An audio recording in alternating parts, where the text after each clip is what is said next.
Hello, and welcome to Book Circle. I'm Earl Weinberg. This time we're continuing our reading of Summer at Fairacre by Miss Reed. Miss Reed is taking care of little Joseph Coggs for the time being while his mother's in the hospital. Later that evening, when Joseph had been bathed and was tucked up in the spare bed wearing an old singlet of mine, I rang the hospital. Mrs. Coggs, I was told, was round from the operation and doing nicely. It was too early to say when she would be fit to come home. Well, I thought, at least I had been spared that irritating word, comfortable. I recalled W. W. Jacobs' account of one Bob Pretty, who was what the doctor called comfortable, and what the narrator of the incident said he would not soil his lips by repeating. My other call was to Ethel Tibble, Arthur Coggs' sister, who was equally satisfactory. She said she would pass on my message to Bella George as she was just setting off for Fairacre to collect some of the children's clothes, and it would save me a trip. We agreed to keep in touch, and she said if she could find anything of Joe's, she would drop it in. "Not that I expect much," she said. "You know that household as well as I do. I can't say I'm very proud of my brother. That place is a disgrace." I made non-committal noises and rang off, but I pondered on her remarks as I ate my modest supper of soup and cheese and biscuits. The place certainly was a disgrace, partly due to Mrs. Coggs' inability to cope with its running and her fear of Arthur's violence. But there must surely be this other cause, the driblets of money which came so spasmodically that regular budgeting was impossible. I was fortunate. A check was paid into my bank account at the end of each month. I was no financial wizard and often hard-pressed in the week before I was paid, but my store cupboard could provide me in lean times, and thanks to Mr. Willett, my garden produced fresh fruit and vegetables. I need never go hungry. The Caxley Building Society took care of my modest savings, and I had some 60 or 70 pounds in my cherished post office savings account. Friends in the profession managed far better than I did, raising families, buying houses, taking trips abroad, and still contriving to save regularly. Compared with them, I was a poor manager. But then I comforted myself. Compared with Joseph's mother, I was a paragon of efficiency. It was all relative. I washed up and set the breakfast for 2 in the kitchen. Boiled eggs tomorrow. It would be good to have Joseph's company for a few days. By 9 o'clock, I realized how tired I was and was about to go to bed when the front doorbell rang. It was Ethel with a carrier bag of Joseph's garments. "No, I won't come in," she said in answer to my invitation. "It's a proper job lot in there," she added, nodding at the bag, "and none too clean. I'd burn a few of 'em if I was you." She departed into the dusk. I left the bag in the hall for tomorrow's attention and went wearily to bed. Joseph fitted into the household with no bother at all. I found him helpful with the daily chores, keen to wash up, to fetch and carry, and he straightened his bed each morning without being told. For a child with his chaotic upbringing, he was remarkably practical and obviously liked order in his surroundings. He even straightened piles of exercise books in the process of being marked and set my pens and pencils in order in my pen tray. The only thing he found daunting was the setting of a table, but after a few demonstrations he soon managed that art as well. As I had suspected, young Joseph Coggs was a quick learner, and as he grew older, his progress was becoming more assured. I had great hopes for my young friend's future. He was much more alert than I was to the doings of the birds in my garden. He inspected the sitting swallow at a discreet distance, and it was he who pointed out the sparrowhawk who hunted along the hedges bordering the school playground and the fields beyond.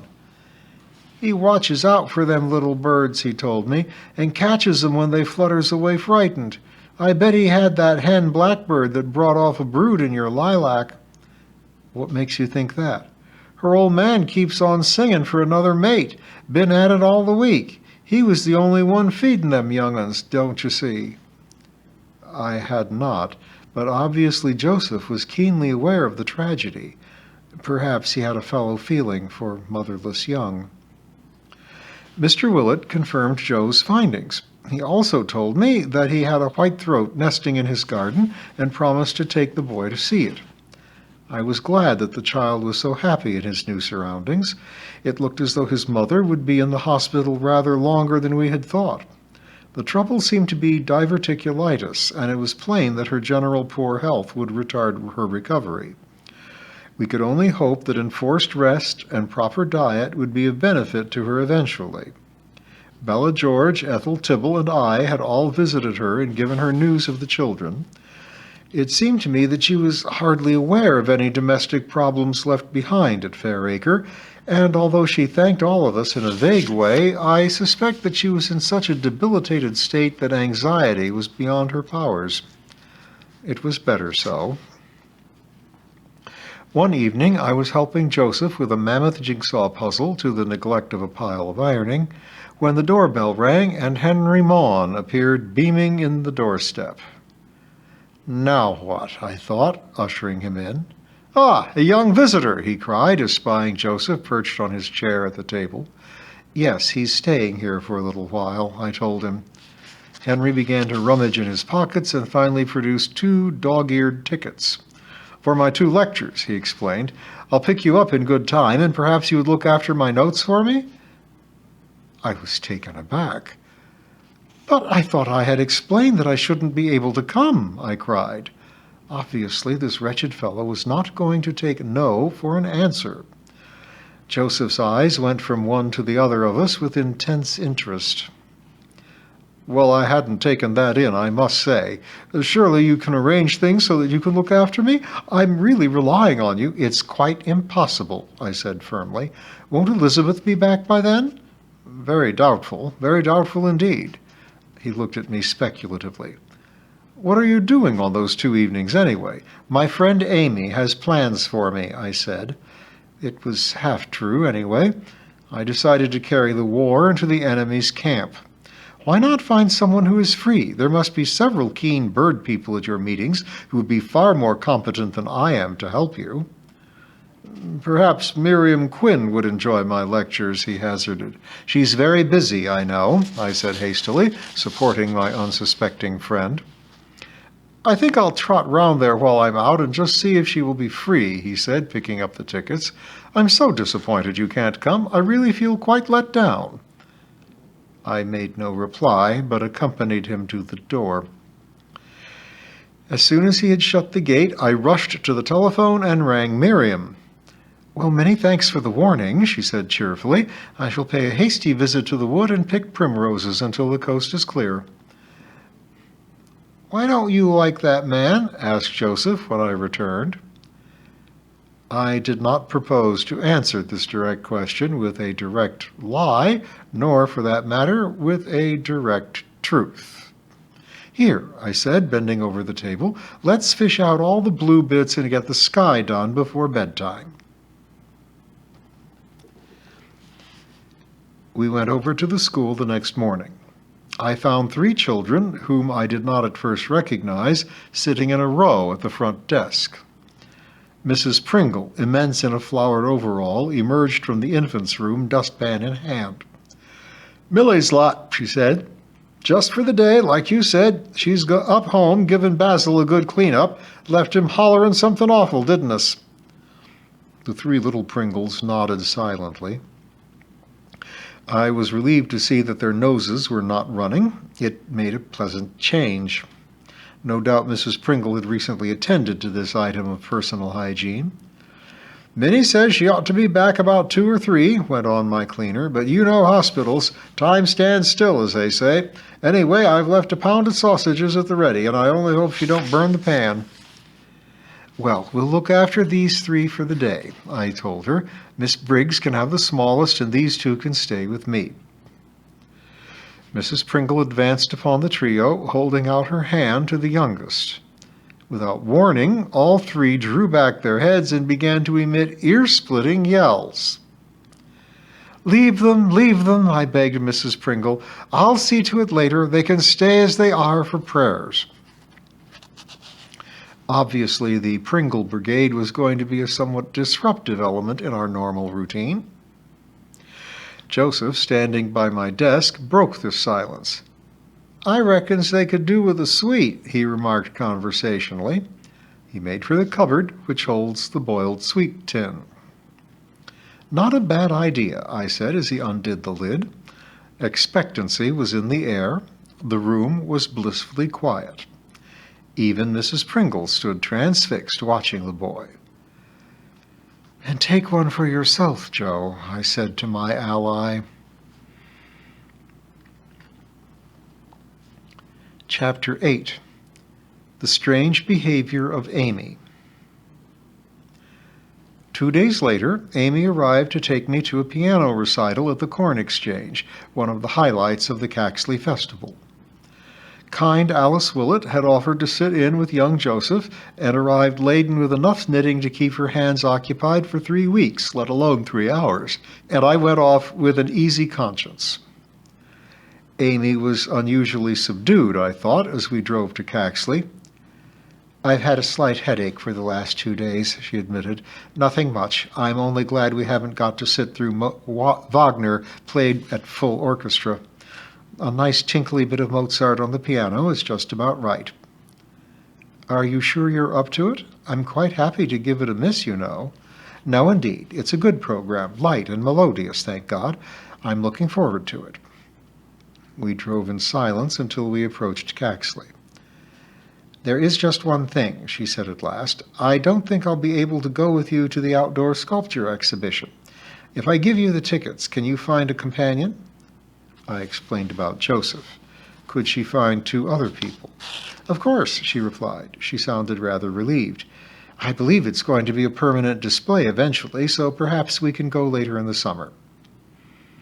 And so the matter was left. I told her about Henry Mawne's lectures and my own prevarication, and a good thing it was that I had done so, for Henry was sitting only 2 rows from us in the company of a young, fluffy-haired girl who seemed somewhat in awe of him. We met in the interval when introductions were being made. Eileen Bonamy, one of our most devoted bird-watchers, said Henry, gazing fondly at his companion. She is going to help me during my lectures. I'm so glad, I said with absolute truth.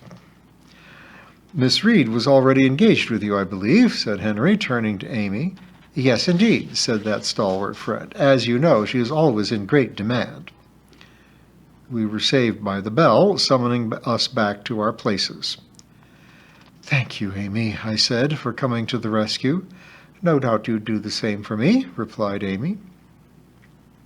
We settled back to enjoy an elegant little piece by Schubert. Later, when we parted at my gate, Amy gave me a good-night kiss.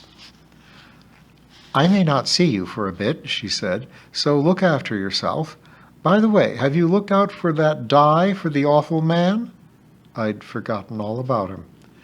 As far as I can see, said Amy severely, you'll be one of his easiest victims. She drove off with a cheerful hooting, and I went indoors feeling that Amy was herself again. The unseasonable and chilly weather suddenly changed, and May became the loveliest month of which poets praise. Sunlight flooded the ancient schoolroom, and chalk dust danced in the slanting rays. The massive brass inkstand on my desk gleamed like gold, and little rainbows glanced from the glass over the photograph of our queen, centrally placed on the rear wall in the most honored position. The nature table was bright with specimens of coltsfoot, primrose, dandelion, an early wild daffodil, and a cowslip. Why, I wondered yet again, are so many of our early wild flowers yellow?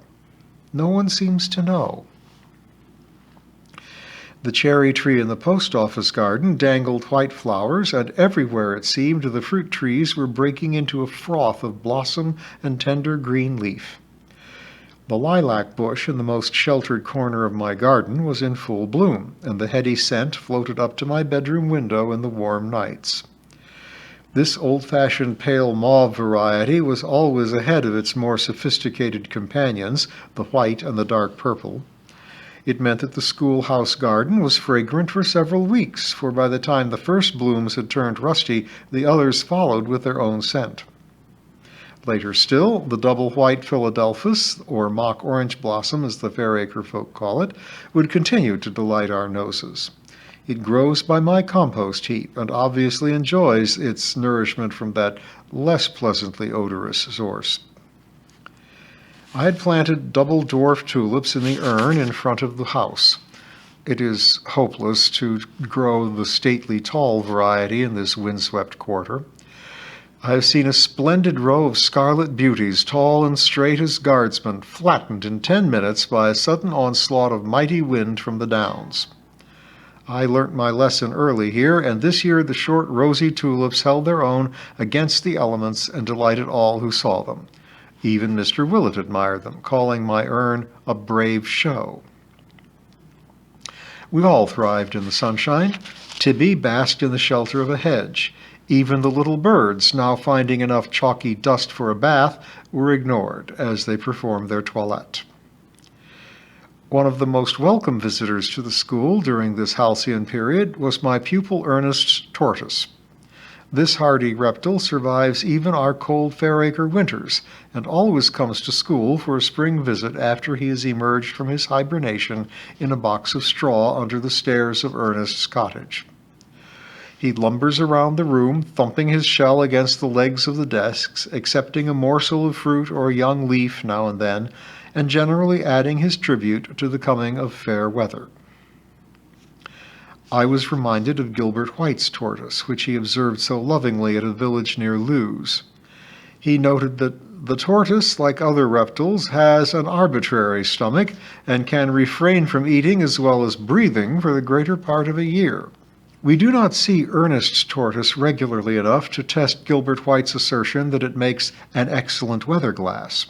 He goes on to say that, as sure as it walks elate and as it were on tiptoe, feeding with great earnestness in a morning, so sure will it rain before night.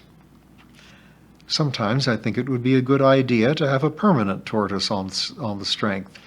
Certainly Ernest is much loved at Fairacre School, and his visit is a highlight of early summer. It was during this warm spell that Mrs. Coggs was discharged from hospital and Joseph went back to his own home. I missed his company in the house and his cheerful presence at the breakfast table. The baby went back to its own home too, but Ethel Tibble had volunteered to keep the little girls for another week, to give her sister-in-law time to recover. Bella George was a stalwart neighbor, and the district nurse was calling regularly. It looked as though Mrs. Coggs would have plenty of support in the first days of her homecoming. One evening, Miriam Quinn called to ask if she could collect for the Red Cross at the school end of the village. She had undertaken the Holly Lodge part, and Alice Willett, ever willing, had nobly taken on the main street of the village. In fact, said Miriam, she's doing 2/3 of the job, but she says she can easily fit it in with her other work, and it's handy if she has to go a second time. It's only when you go collecting these days that you realize how many houses are empty during working hours. Nice pickings for the opportunist thief, I commented. It seems to me that they operate even if people are in, replied Miriam.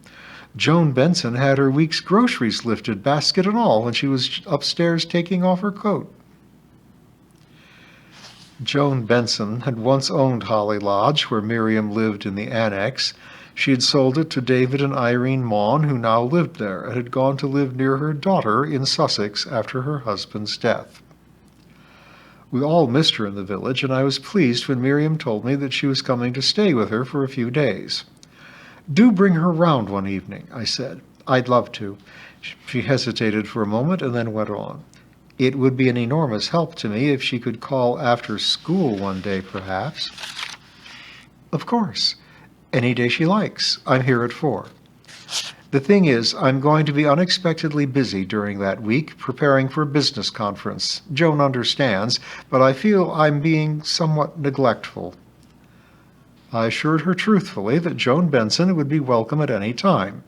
Miriam looked relieved. Another thing, Elizabeth Mawne is coming home.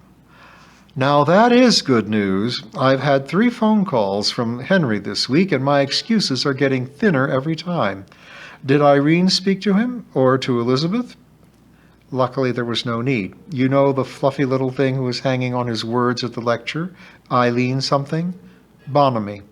That's right. Well, apparently after that she pursued Henry doggedly, and after the first flush of flattery had faded, Henry began to feel that he was being hunted. 1 or 2 friends in Caxley and Fairacre had added their mite by saying he was making himself ridiculous by encouraging an innocent girl young enough to be his daughter. You know the kind of remarks people make in such a situation. Indeed I do. Well, Henry began to get desperate, so desperate, in fact, that he rang Elizabeth and asked when she proposed to return. And what was the answer to that? Immediately. The ancient aunt had completely changed her tune, and instead of vowing to end up in her own bed with nothing altered in that great barn of a place she lives in, she told Elizabeth tearfully that she needed looking after, that nobody cared for her, the house was too big, too cold, and too expensive to run, and she had decided that life in a comfortable nursing home was what she wanted. I should think Elizabeth was flabbergasted. Not too flabbergasted to act at once and to fix up her admission immediately to the nursing home she'd had in mind for months. So that's settled. Well, she's not there yet, but with any luck she will be within a week. Elizabeth had put the house on the market already, striking while the iron was hot, as they say. She rose to go, and I went with her to the gate. The air was balmy, and the newly emerged bat flitted between the trees. What a relief all round, I said. Except for poor Ellen Bonamy. I hear she's considering applying for a post overseas. Well, I hope Henry gives her a nice farewell present. She deserves it, poor girl. And we'll continue with Summer at Fairacre next time.